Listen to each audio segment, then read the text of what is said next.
Welcome to Virtual Vacations, a smarter travel media podcast.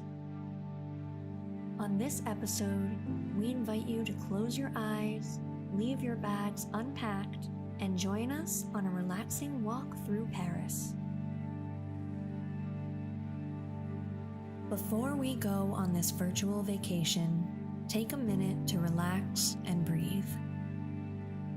Find a comfortable place to sit, close your eyes, and take a few slow, deep breaths.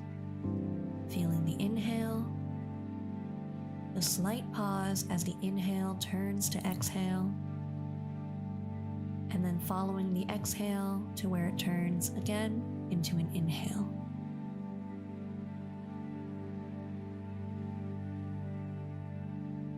Starting with your feet and slowly working your way to your head, feel the muscles in your body relax. Here, there's enough space to take a pause and come into the moment. Let's begin our journey.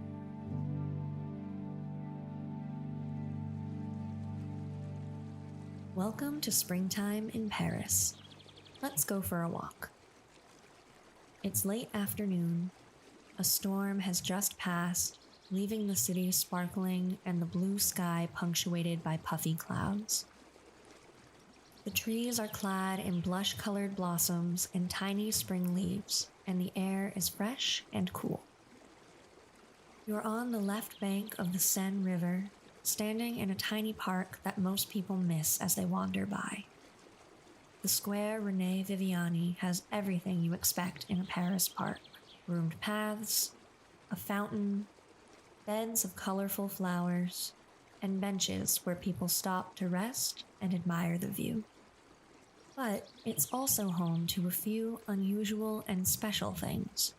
Dotting the park are bits of worn, intricately carved stone, the remnants of a 19th century restoration of Notre Dame, which sits within view just across the river. This small park is also home to the oldest tree in Paris. You walk over to this 400-year-old locust tree, look up at its ancient branches, marveling at the way it rests on concrete posts now, but continues to grow and thrive.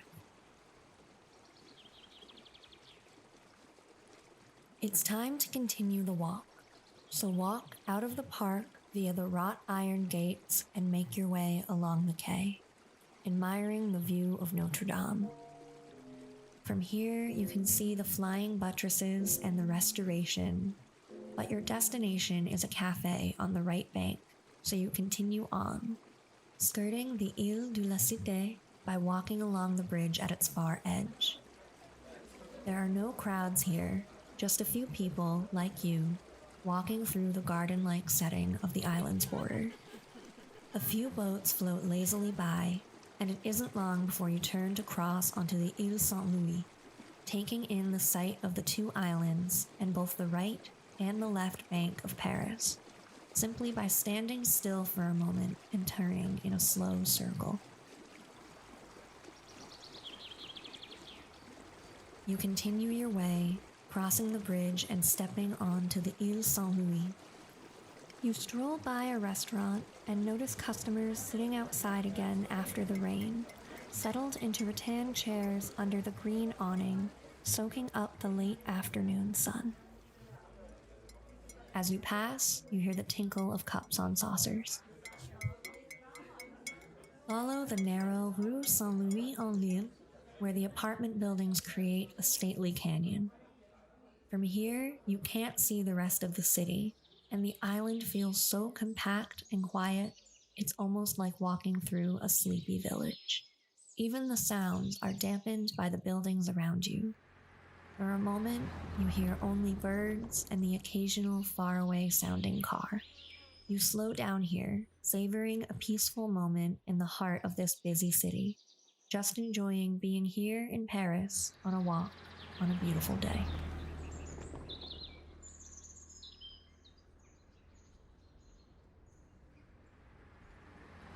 Continuing, you turn north, toward Paris's right bank.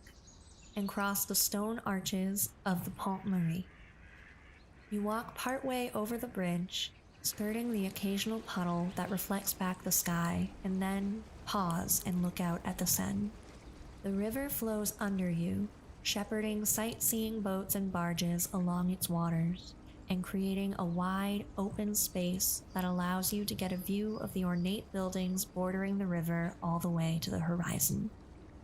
You cross onto the right bank, taking a meandering route along small streets and pedestrian paths, finding your way up a path and then a stairway that leads to a little bistro whose terrace is defined by potted hedges that are small but perfectly trimmed and a thriving green.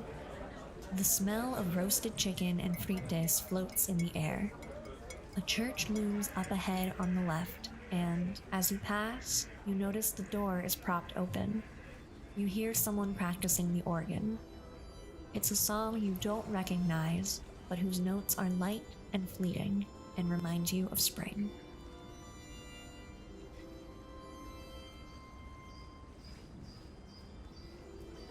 Up ahead, you watch as a laughing cluster of students cross the street and then turn a corner and disappear into the walled garden of a school. Ready for a break, you see a cafe up ahead, the one you've been thinking of. Its exterior is painted deep red and its name's painted in thin gold script. There are a few tables outside and a cozy interior. The waiter is patient and brings you just the coffee you hoped for. You reach into your bag and discover you've brought your favorite book, and there's a Le Monde newspaper on the table so you can practice reading French if you'd like. And as you open the cover of your book to the first page and take a sip of your hot, relaxing coffee, this is where we'll leave you. Feel free to continue sipping your coffee or to slowly return from the trip and rejoin your regularly scheduled day. Thanks for traveling with us. We'll see you again soon.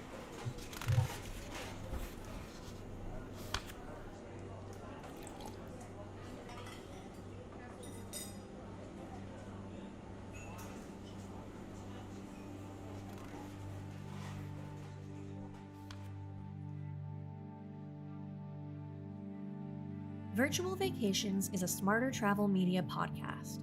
This episode was written by Christine Sarkis, executive editor at smartertravel.com, and produced by Carol McPherson with executive producer Heath Alva. Virtual Vacations is also available, complete with meditative visuals, on YouTube at www.youtube.com/smartertravel. This episode was sponsored by Jetsetter, the stylish traveler's ultimate muse and an insider source for everything you need to live a jet-setting lifestyle. To learn more, visit them online at www.jetsetter.com or find them on YouTube at Jetsetter.